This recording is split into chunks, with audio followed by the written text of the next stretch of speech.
நாளைக்கான வீடியோ தாங்க வந்திருக்கு. வீடியோ வந்து சூப்பரா இருந்துச்சு அப்படின்னு தாங்க சொல்லணும். அதாவது கதிர் ஒரு பிளான் போட்டு இந்திராவை வந்து ஜெயா கிட்ட மாட்டி விட்டுருவாங்கன்னு பார்த்தா, நம்ம இந்திரா வந்து பயங்கரமான பிளான் போட்டு கதிரை வந்து எல்லார் முன்னாடியுமே வந்து அவமானப்படுத்திட்டாங்க அப்படின்னு தாங்க சொல்லணும்.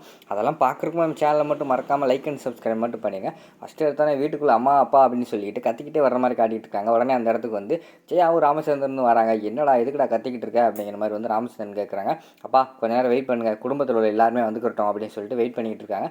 கொஞ்ச நேரத்தில் வீட்டில் உள்ள எல்லாருமே வந்துடுற மாதிரி காட்டிக்கிட்டு இருக்காங்க. சொல்கிறா இப்போட என்ன விஷயம், எதுக்குடா கத்திக்கிட்டே வந்த அப்படிங்கிற மாதிரி வந்து நம்ம ஜெயா கேட்குறாங்க. அம்மா நீ தான் உங்கள் இந்திராவை வந்து நல்லவன் வல்லவன் புகழ்ந்துக்கிட்டு இருந்தேல, நான் ஒரு ஆடியோ காட்டுறேன், அந்த ஆடியோ காட்டினேன்னா நீ வந்து அவளை பற்றி அப்படி பேசவே மாட்டேன் அப்படிங்கிற மாதிரி சொல்கிறாங்க. என்னடா என்னாச்சு, எதனால ஆதாரத்தை காட்டிட்டு சொல்லு, எதுக்கு இப்படி தேவையில்லாமல் இந்திரா மேலே இப்படி பழி போட்டுக்கிட்டு இருக்க அப்படிங்கிற மாதிரி வந்து நம்ம இவர் ராமச்சந்திரன் சொல்கிற மாதிரி காட்டிகிட்டு இருக்காங்க.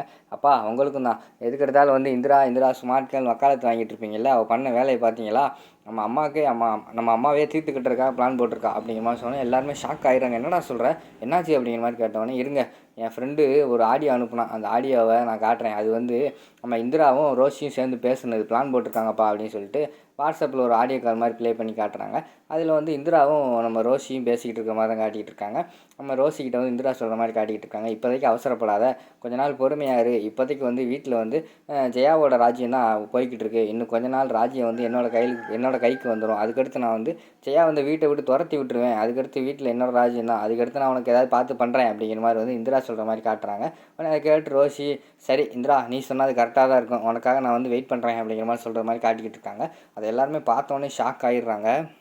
உடனே கதிர் வந்து சொல்கிறாரு, பார்த்தீங்களாப்பா ஆடியோவில் யார் பேசியிருக்கா, இவ தான் பேசியிருக்கா, இப்போ இது இல்லை அப்படின்னு சொல்லிட்டு உங்கள்கிட்ட பொய் சொல்ல போகிறா அப்படிங்கிற மாதிரி சொல்லிட்டு இருக்காங்க.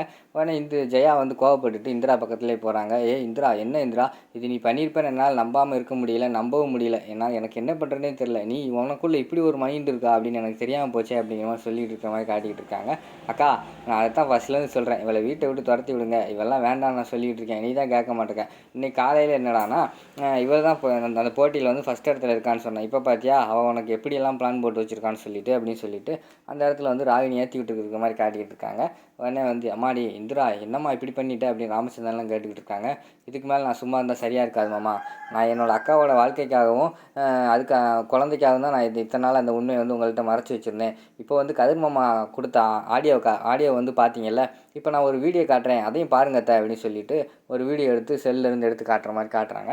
அதில் பார்த்தா நம்ம கதிர் வராரு. கதிரும் அந்த அவங்களோட ஃப்ரெண்டு வந்து பிளான் போட்டாங்கல்ல, அதை காட்டிக்கிட்டு இருக்காங்க. டேய் மச்சான், நான் உனக்கு ஒரு ஆடியோ அனுப்புகிறேன்டா, அதில் வந்து எங்கள் அம்மா வாய்ஸ் இருக்கும், இன்னொரு வாய்ஸ் வந்து என் பொண்டாட்டியோட தங்கச்சி வாய்ஸ் அனுப்புகிறேன், அந்த வாய்ஸ் எப்படியாவது எங்கள் அம்மாவை திட்டுற மாதிரி மாற்றி எனக்கு கொடுத்துட்றா அப்படிங்கிற மாதிரி சொல்லிடுறாங்க. சரிடா மாற்றிடுறேன் அப்படிங்கிற மாதிரி அவர் சொல்கிறாரு.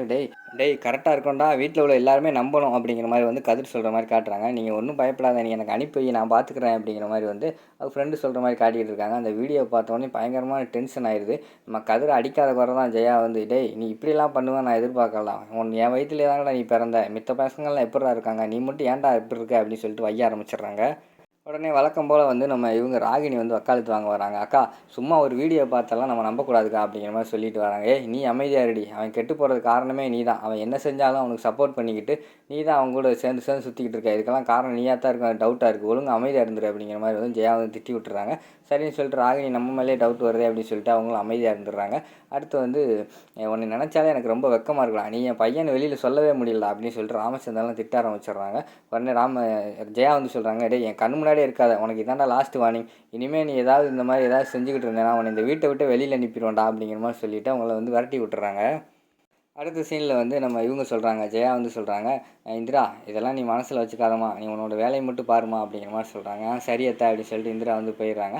அடுத்து கதிர் வந்து வெளியில் கடுப்போடே இருக்கிற மாதிரி காட்டிகிட்டு இருக்காங்க. சார் இப்படி ஆகி போச்சே நம்ம பிளான் அப்படின்னு சொல்லிட்டு அந்த இடத்துல வந்து ராகினி வந்து வராங்க. டேய் கதிர் என்னடா நீ எந்த ஒரு பிளான் போட்டாலும் என்கிட்ட சொல்ல மாட்டியாடா, நான் என்னமோ அப்படி பிளான் போட்டிருக்கேன் இப்படி பிளான் போட்டிருக்கேன்னு என்கிட்ட சொன்னேன், கடைசியில் பார்த்தியா அவள் ஜெயிச்சுட்டு போயிட்டான், என்கிட்ட சொல்லியிருந்தேன் நான் அந்த பிளானே வேண்டான்னு சொல்லியிருப்பாளா அப்படிங்கிற மாதிரி சொல்கிறாங்க. சித்தி நான் பிளான் எல்லாம் கரெக்டாக தான் போட்டேன், எல்லாமே பக்காவாக நடந்துச்சு, கடைசி நேரத்தில் அவள் எனக்கு தெரியாமல் என்னை வீடியோ எடுத்துட்டான், அதான் இப்போ பிரச்சனை, அவள் வீடியோ மட்டும் எடுக்காமல் இருந்தால் என்ன நடந்திருக்கிறதே வேறு, அவளை அந்த வீட்டை விட்டே துரத்தி விட்டுருக்கலாம், மிஸ் ஆயிடுச்சு அப்படிங்கிற மாதிரி சொல்லிட்டு இருக்க மாதிரி காட்டுறாங்க. இது எல்லாத்தையுமே இந்திரா அங்கே நின்று பார்த்துட்றாங்க, சைடில் நின்று இந்திரா வந்து பார்த்துட்றாங்க.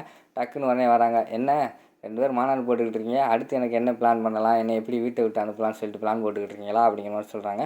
ஆமாடி என்னடி பண்ண போகிற, நீ பாரு உன்னை இந்த வீட்டை விட்டு அனுப்பாமல் விட மாட்டேன் அப்படிங்கிற மாதிரி சொல்லிக்கிட்டு இருக்காங்க கதிர். அதெல்லாம் முடியாது மாமா உங்களால். இனிமேல் நீங்கள் என்ன பிளான் போட்டாலும் உங்களால் நடத்த முடியாது சரியா? அதனால் 2 பேரும் மூடிக்கிட்டு உங்கள் வேலையை போய் பாருங்கள் அப்படிங்கிற மாதிரி சொல்கிறாங்க. ஏய் என்னடி என்னையவே மிரட்டுறியா அப்படிங்கிற மாதிரி சொல்கிறாங்க. இல்லை அத்தை உண்மையை சொல்கிறேன், இனிமேல் உங்கள் பருப்பு இங்கே வேகாது அப்படிங்கிற மாதிரி சொல்கிறாங்க. ஆனால் கதிர் வந்து சொல்கிறாரு, உன்னை வெளியில் அனுப்பாமல் நான் ஓய மாட்டேன் அப்படிங்கிற மாதிரி சொல்கிறாரு. உங்களுடைய நீங்கள் குழந்தைய திருடினது, அதுக்கு உடந்தையாக போனது, ராகினி எல்லாமே என்கிட்ட இருக்குது. தூக்கி ஜெயிலில் போடுற ரொம்ப நேரம் ஆகாது, மரியாதையாக இருந்துக்கோங்க அப்படின்னு சொல்லிட்டு வான் பண்ணிட்டு போகிற மாதிரி காட்டுறாங்க. அதே கடுப்பில் கதிர் வந்து காவியா ரூமுக்குள்ளே போகிறாங்க. ஏங்க இப்படி பண்ணீங்க, எதுக்குங்க அப்படின்னு கேட்காங்க. ஏய் நீ அமைதியாக இரு, நான் டென்ஷனாக இருக்கேன் அப்படிங்கிற மாதிரி சொல்கிறாங்க. ஆமாம் இனிமேல் உங்களை நான் நம்புறதா இல்லை, என் தங்கச்சியே இப்படி பண்ணிட்டீங்களே, வெளியில் என்னால் தலை காட்ட முடியல உங்களால், உங்களுக்கு ஒரு அவமானம்னா எனக்கு அதானங்க அவமானம் அப்படின்னு சொல்லிட்டு திட்டிக்கிட்டு இருக்காங்க. இப்போ நசன்னு இருக்கான்னு அவன் மேலே கோவப்பட்டு திருப்பி கதிர் வந்து வந்தவர் அப்படியே ரூம் விட்டு வெளியில் போயிடுறாரு. அடுத்து இந்திரா வந்து அங்கே நின்று யோசிச்சுக்கிட்டு இருக்காங்க வெளியில் நின்று. சார் நம்ம மேலே இப்படி பழி போடுறாங்களே அப்படின்னு சொல்லிட்டு அந்த இடத்துக்கு காவியா போகிறாங்க. காவியா போய் இந்திரா நீ ஒன்றும் கவலைப்படாத, இதெல்லாம் நடந்ததெல்லாம் ஒரு கனவாக நினச்சி மறந்துடு அப்படிங்கிற மாதிரி சொல்கிறாங்க. அதெல்லாம் ஒன்றும் இல்லைக்கா, நான் சும்மா காற்று வாங்க வந்தேன் அப்படிங்கிற மாதிரி சொல்கிறாங்க. இந்திரா பொய் சொல்லாத, உன்னை பற்றி எனக்கு தெரியும் சரியா அப்படிங்கிற மாதிரி அவங்க 2 பேரும் பேசிக்கிட்டு இருக்கிற மாதிரி காட்டிக்கிட்டு இருக்காங்க. அதோட பார்த்தீங்கன்னா அந்த எபிசோட வந்து முடிச்சிடுறாங்க.